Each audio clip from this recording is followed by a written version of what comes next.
guys, welcome to another video with Mel. For today I have for you a very delayed book review that I should have did weeks ago, but I haven't done.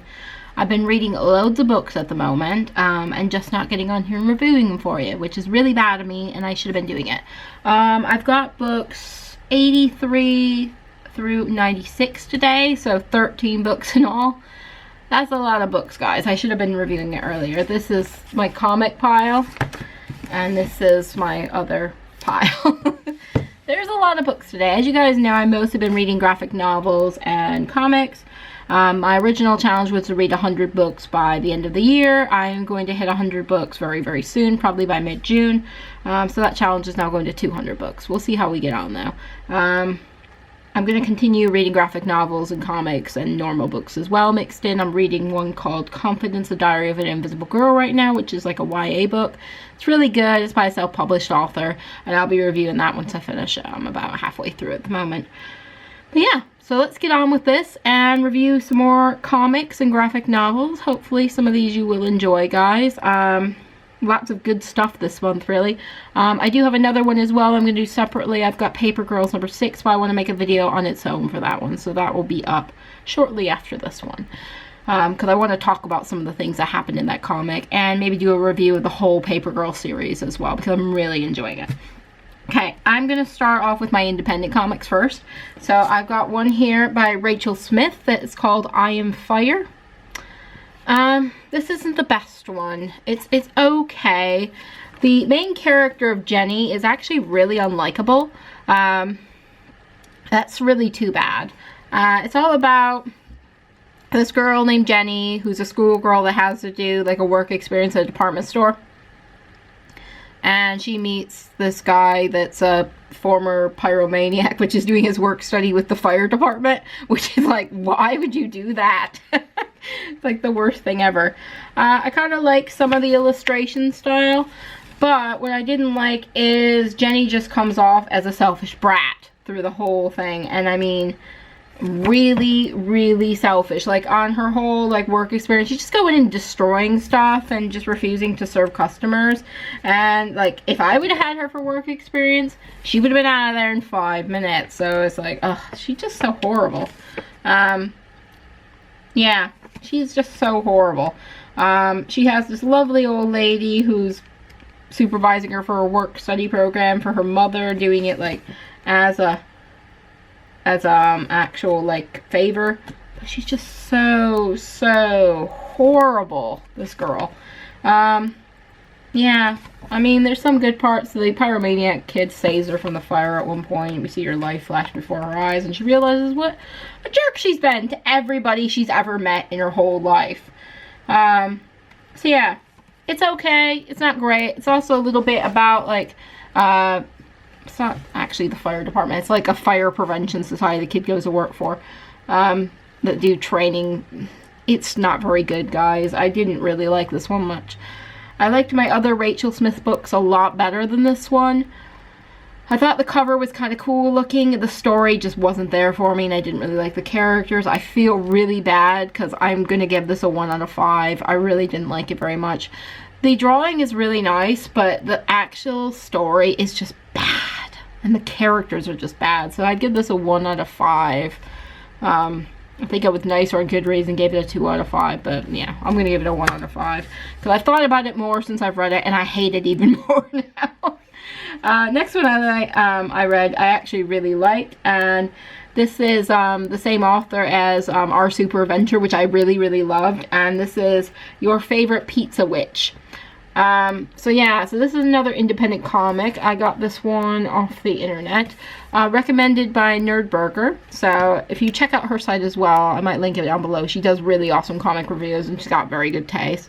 So we've got Pizza Witch here and her cat. And really, what her power as a witch is to make really delicious pizzas. Unfortunately for her, she falls in love with another girl, and unfortunately the girl is lactose intolerant. Oh, so she goes on this quest to find an ingredient that will be just as good for her pizza, and so the girl will eat her pizza and fall in love with her, because everybody that eats her pizza automatically thinks she's the best thing ever. So you can see her making the pizza there. It is such a cute book. I really like the illustration style. You see how bright and colorful it is. I like the whole pizza thing. You can see the postcard I've got back here with the pizza cats. Also by the same author. Really love the theme. Love her cat, George. He's great.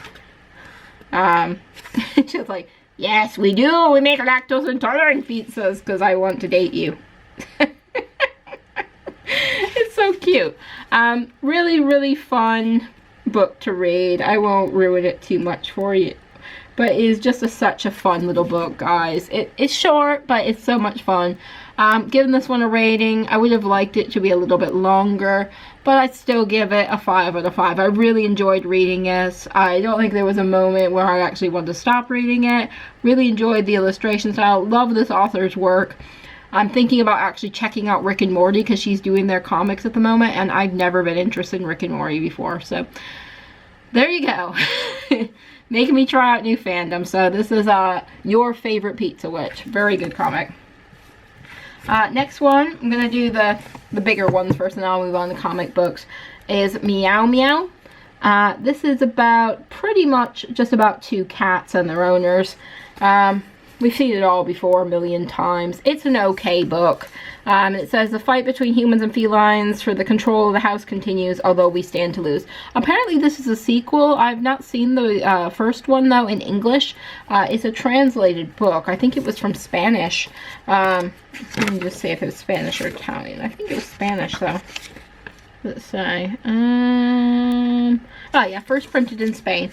I've seen the Spanish version of it, and you probably could get by reading the Spanish version of it because there's not actually that many words. But most of it is like the 2 cats picking on each other through most of it. There aren't a lot of words in this book, which I'm a little surprised by because I would have thought there would have been more. But it's got beautiful things like this happened to me yesterday. Cat throwing up on stuff. Oh, good. Yeah, my cat threw up on the TV remotes yesterday. That was fun to clean up. Thanks, Haley. So this guy's poor cat throwing up on his work. There's some really funny things, like the cats constantly play with bugs and stuff. And there's a little bit of sad things as well. At the end, one of the cats has to go get surgery, and they're a bit worried about it.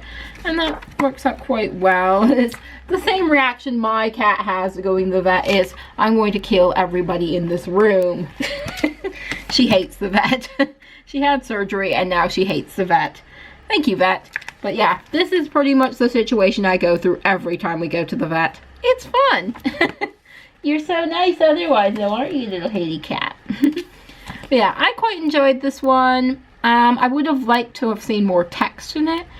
A little disappointed that there wasn't much, but if it is a translated work, I guess it's probably the reason for it. If I was going to give it a rating, I would give it a 3 out of 5. It wasn't my favorite book, but it was pretty good. So that's Meow Meow. If you like cats, you'll like the book. My partner liked it a bit more than I did. Next one, I have Tomboy by Liz Prince. If you remember correctly, I read another Liz Prince book earlier on. Cannot remember the name of it. It was like Forever Alone or Alone Forever or something like that. I didn't like that one very much. This one I loved. I don't know. Same author, similar type of drawing style. This one was just really good to me. And this is a memoir. It's all about gender identity, and I really like that. I kind of like when graphic novels are a little bit more serious, and this one was a bit more serious. It talks all about how she was always a tomboy growing up, and she kind of always wanted to be a boy rather than a girl. I never quite got that bad in school. There's a bit of the illustration. But I was very much a tomboy growing up until I started going through puberty, and I was one of the first ones in my class. Yay! Unfortunately, I didn't grow very tall. But yeah, so it's all about her, the fact that she dressed like a boy. She wasn't really happy with who she was a lot of the time. And it's just her struggles with it until she got a little bit older and started to mature a bit. The fact that she didn't like to show off her body at all. She wore a hat a lot of the time. She looked like a boy. People had trouble identifying the fact she wasn't a boy. I love the fact as well she's got this popple that's her, like, her stuffed animal of choice as a kid. I love that. I used to have popples. So that's nice. Yeah. And it's like she goes to the dreaded thing where we all learn about puberty. And she says, she just says, please don't make me a girl. Make sure I never get boobs or have a period. I promise I'll be really, really good. Thank you. Yeah, so I like that. And it's like, if that's your identity and then it's kind of taken away from you by your own puberty, that kind of sucks. And so I really identified with this one. I thought it was very interesting. Just like the changes of her life, of the different friendships she had, because she was more of a tomboy than a girly girl. So yeah, and then also kissing boys and not feeling very much for them, or being like, it's no big deal. You kiss a boy. But yeah, I quite enjoyed this one. I give it a 4 out of 5. Much better than her other book. I'm not sure whether to pick out, there's another book she did about her relationship with her boyfriend. I can't remember what it's called. I think it's something along the lines of, will you still love me if I wet the bed? So I might check that one out as well. I'm not sure though, because the other one was very much based on her relationships. I didn't like it, so I'm wondering if I won't like the other one. This was more of a memoir about like her growing up, and I quite like this one. It's quite a thick one as well. It took me a couple days to read. It's about 250 pages. So yeah, I'd definitely check this one out, guys. This is a really good one. It's a good introduction to her as well. If you like her other books, you'll probably like this one as well. So check out Tomboy. Okay, so now we're just on to the single issue comics, guys. And there are a lot of them. Look at them all. So a lot of them are the same like type of comic though, so we'll just briefly talk about those ones. So the first one I've got is the first issue of Scooby-Doo Apocalypse. I got the Velma cover. I quite like it. I think it's cool. I love Velma. Velma was always, well, other than Scooby-Doo itself, was always one of my favorite characters in Scooby-Doo. Even in the movie, I quite like the Velma storyline in the second movie. I really enjoyed that, where she was getting her makeover and trying to impress Seth Green. It was really quite cool. So the drawing style on this is a lot different than we would expect the characters of Scooby-Doo to look. So, for example, here is Shaggy and Scooby. Shaggy has gone very, very hipster. Scooby has these glasses that allow him to put out emojis, emoji goggles they're called, so he can kind of communicate with other people. I think it's quite cool. He comes off looking kind of robotic-like, and I kind of like that about it. In this one as well, none of the characters know each other, so we can I'll show you Velma and Daphne and Freddy. I hate the way Freddy is drawn though. Ugh. I don't know what it is. With every Scooby-Doo like sequel and movie, no one can get Fred right. I don't know what it is, cause not the Sarah Michelle Gellar Scooby-Doo, but the other Scooby-Doo The Beginning, I think it was called, and they couldn't give Fred the blonde hair for some reason because the actor wouldn't dye his hair. I don't know. They just seem to not be able to get Fred right, and I don't know why that is. The other characters look perfectly fine. Daphne's got like a mystery series going, and I think that's a really cool thing for Daphne to be doing. Velma's a scientist set on making the world a better place, maybe, or maybe causing the apocalypse. Who knows? Shaggy's a dog trainer. Scooby's one of the dogs he's training. That makes so much sense, guys. Yeah. I like the overall plot of it. I wasn't sure about the actual story so far, if you know what I mean. I'm not sure how this is going to fold out very well. The drawing style is very interesting, but I'm not sure if I like it or not. I'm going to give it a couple more issues, see if I do enjoy it or not. I'm not sure about Shaggy being a hipster, because it's very strange. And as I said, I really hate the way Fred looks. Please fix that. Who does this one? DC. DC, fix the way Fred looks, please. He looks ridiculous. He doesn't look like Fred at all. Velma's fine. Daphne's fine. They look enough like them. So the reason they're in the apocalypse, guys, I won't spoil it too much. Something bad happens and they're in a safe room, so they all managed to survive the apocalypse. Yay for them. They got lucky. We get a bit of backstory on most of the characters, which is nice. Good little introduction. We find out why Scooby and Shaggy have the relationship they do, which is nice. I think it's a good first issue there. I want to see more. I want to see what happens in the next issue before I make a decision if I'm going to continue reading the series. Because as much as I love Scooby-Doo, I'm not sure about the storyline. I like the whole like idea of Scooby-Doo in an apocalypse, especially like a zombie one. But I'm not sure about this because it's not going to be a zombie apocalypse, guys. It's going to be something a little bit different. Okay, more comics. So I also read Power Rangers issue 2. I previously talked about the other ones on here. I had issue 2. I'd forgotten I'd read it though. This involves Tommy, again, all the Mighty Morphin Power Ranger ones except for the one for Kimberly, the Pink Ranger, is very focused on Tommy. Which I'm not sure about. I like David Jason Frank. I've met him before. He's okay. But I would rather it was focused on all the Rangers more than just Tommy. We've got some really nice images of Trini and Billy here. I love the way they've drawn Trini, and Billy looks really awesome. I love the modernization of this comic. Which one was this girl again? She's Scorpino, wasn't she? Yeah, so, of course, Tommy is attacked. And morphs. I love how they do this morphing style in this comic. It's just so cool. They just show the panel and then of course he's in costume. But I love that they include the morphing.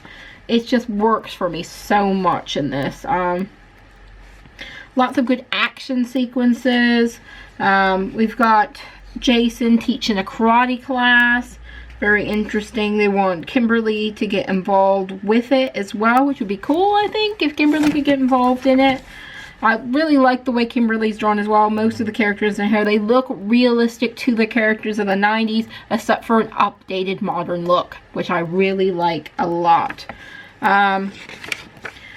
Tommy's still being like haunted by Rita. We've got them coming in to save the day. They look really cool there, Kimberly and Jason. It just works so well in comic form, this Power Ranger comic. I'm not really sure why it does, but it just really does. And then we've got a little bit of Bulk and Skull at the end, which I quite like, that you kind of separate those out. You have them as part of the actual comic, but then you separate out of it. Okay, on to the next one, guys. We're getting there. So the next one I have, and this is going to be in my Kawaii giveaway, guys. I've said it in a previous video, but now you can see the beautifulness that is inside this comic. So this is issue 6 of Hellcat. Very awesome issue of Hellcat. It says Summer Fun with Patsy Walker, aka Hellcat. I love this cover. I would have liked to have seen more of this cover, but then I was so surprised when I opened it up, and we got chibi versions of everybody. Oh my god, it's so cute. This is She-Hulk, guys. Look how cute She-Hulk is. It's being done by the person that does Bee and Puppy Cat. This is beautiful. Look at how cute they are. They are adorable. It makes me kind of wish the comic was always drawn this way. Although I like the format it's normally drawn in. It is just so sweet. And she's even got a little cat bag, like Bee and Puppy Cat. I love that. There's so many references in here to it as well. And they end up going to Coney Island. They're going to have a very relaxing day because Patsy's been stressed out about making her superhero agency. And She-Hulk wants her to have like a bit of a relaxing day. So they go to do that. But of course, there's always a villain somewhere, and the villain attacks. And he's called Arcade. Never heard of him before. But he attacks. And he makes them play games in order to beat him. And just look at her. Look at her in her little costume as well. And She-Hulk in her little costume. They're so adorable in this. I love it. I love it. I love it. I love it.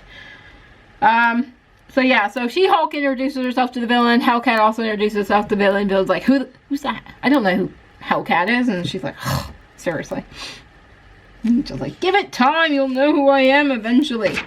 But yeah, so they take one of the people, Tom, capture him because he has no superpowers. The rest all have superpowers.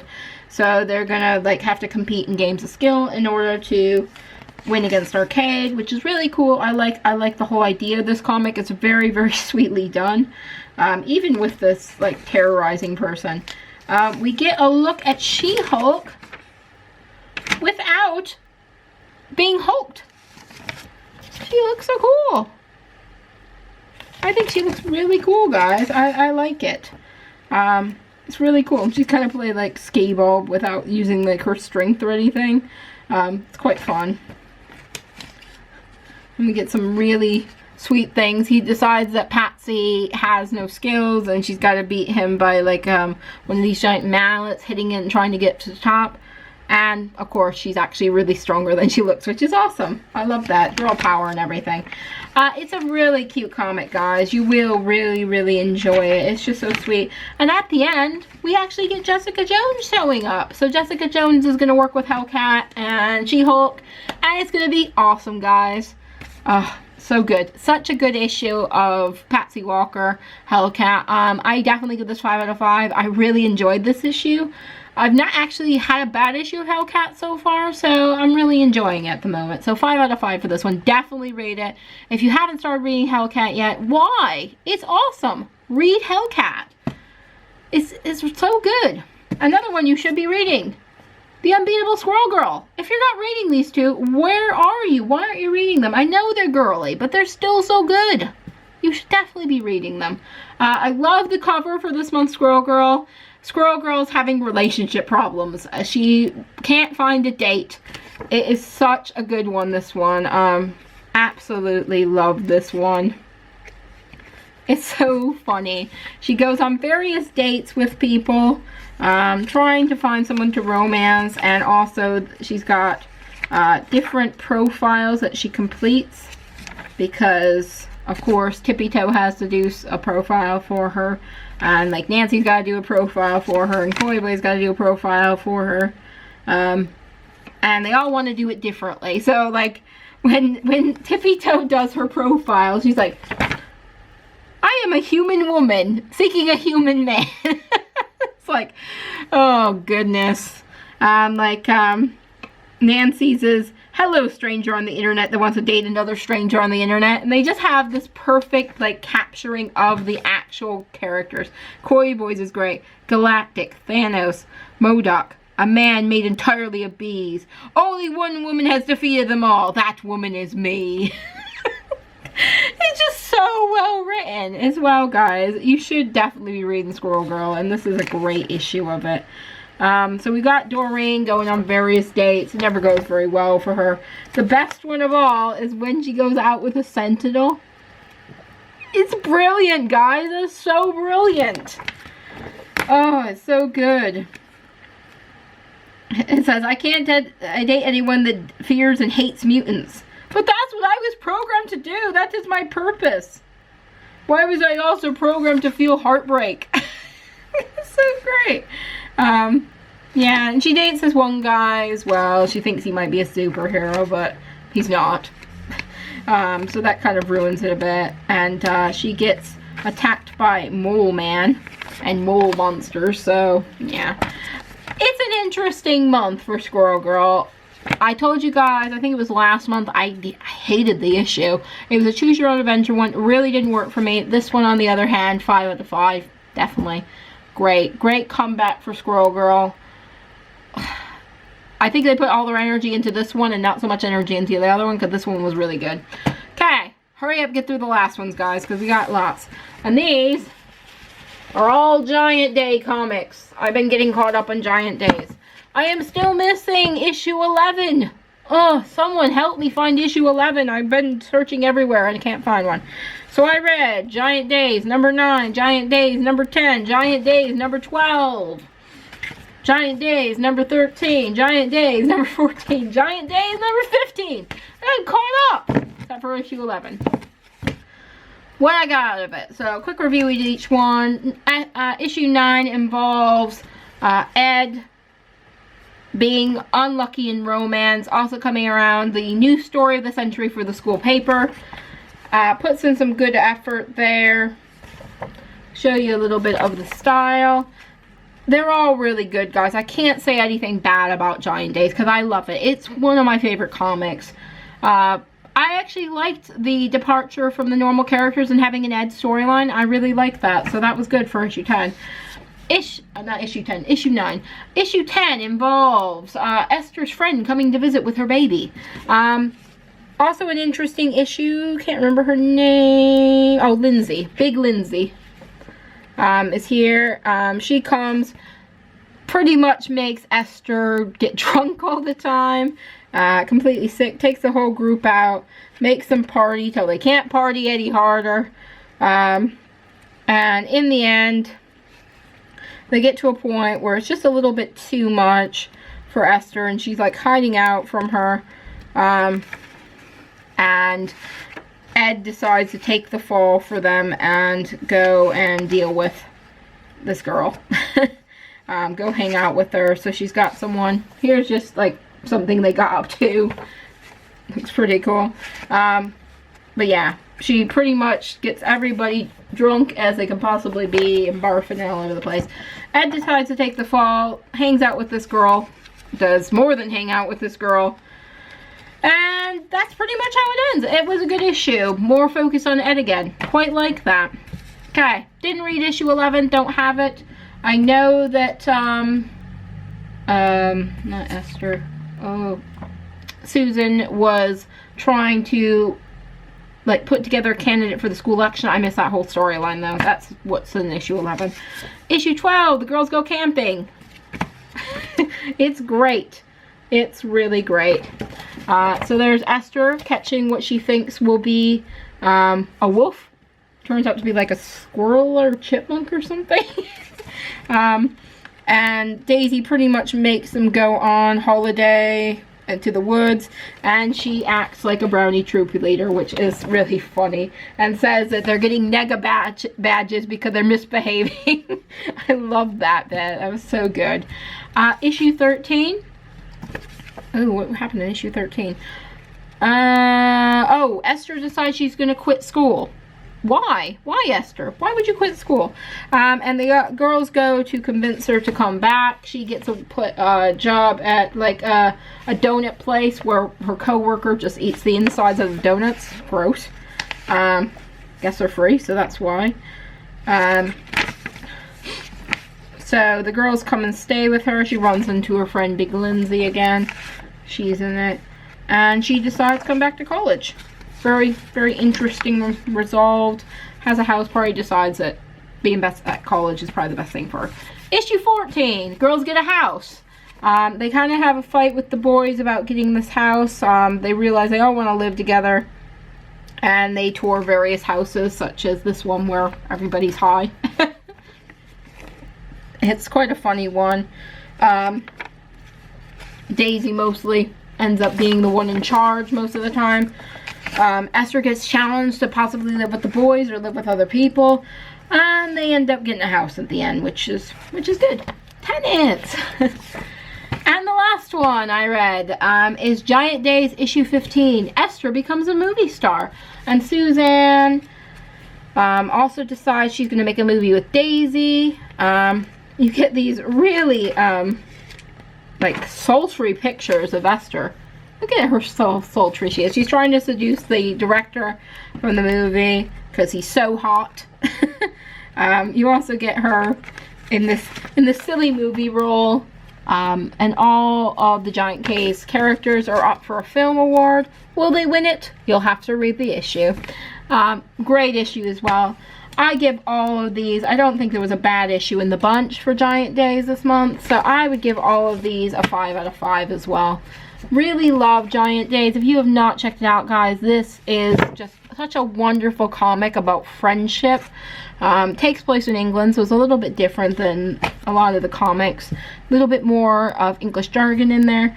I love all three characters. The main characters of Esther, Susan, and Daisy. They're just so lovely. I can't get enough of them, really, guys. It is so good. So, that was my comic reviews.